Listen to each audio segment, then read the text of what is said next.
Hey, it's Jeff back with you. As an Ag and Natural Resources Extension educator, we deal with nuisances on a daily basis, much like this guy right here. Woo! Did you say it? Yeah, I said it. Thought it was going to be a compliment. He's a nuisance. So as an Ag and Natural Resources educator, one of the calls that we get quite often is nuisance wildlife. That can range anywhere from moles to squirrels, skunks, raccoons, you name it, we get those calls. The misconception that we get though is people think that we're going to come out there and take care of the issue for you. And unfortunately, that is not part of our job. What we can do is guide you through the steps to take care of it yourself if you choose to do so. And if you're not brave enough to do that, which I understand, skunks are not my thing, we can guide you to local professionals through a DNR generated list, and they will come out and take care of the issue for you. On one of these calls though, the discussion kind of turned into, well, we have this raccoon issue.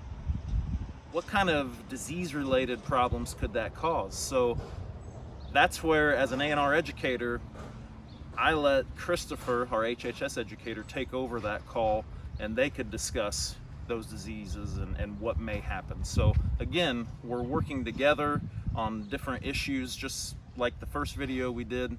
Same thing here. So when Jeff came to me and he said, hey, I have these questions from a gentleman that wants to know, are raccoons a known public health nuisance? I thought, what great questions. We don't normally get that kind of stuff in the extension office, but something that we should be aware of, because raccoons can be considered a public health nuisance at some levels because they are known to carry certain organisms that cause zoonotic infections.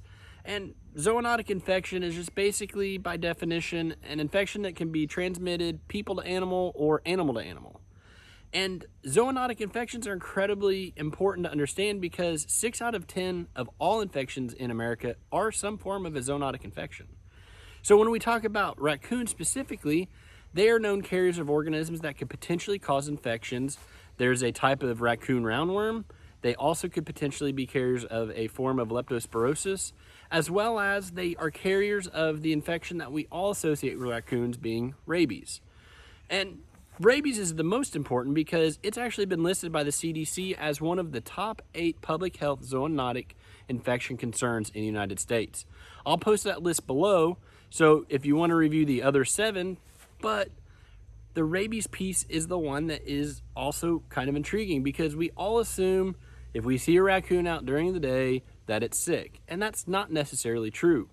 With raccoons being animals that birth their young in the spring, what happens sometimes is that the mothers will go out and forage during the day because they're caring for their young at night. With raccoons being nocturnal, that would make sense that it concerns us if we see them during the day, correct? Well, if it's a mother during the spring, she may be extremely healthy and just out trying to get her own nutritional needs met.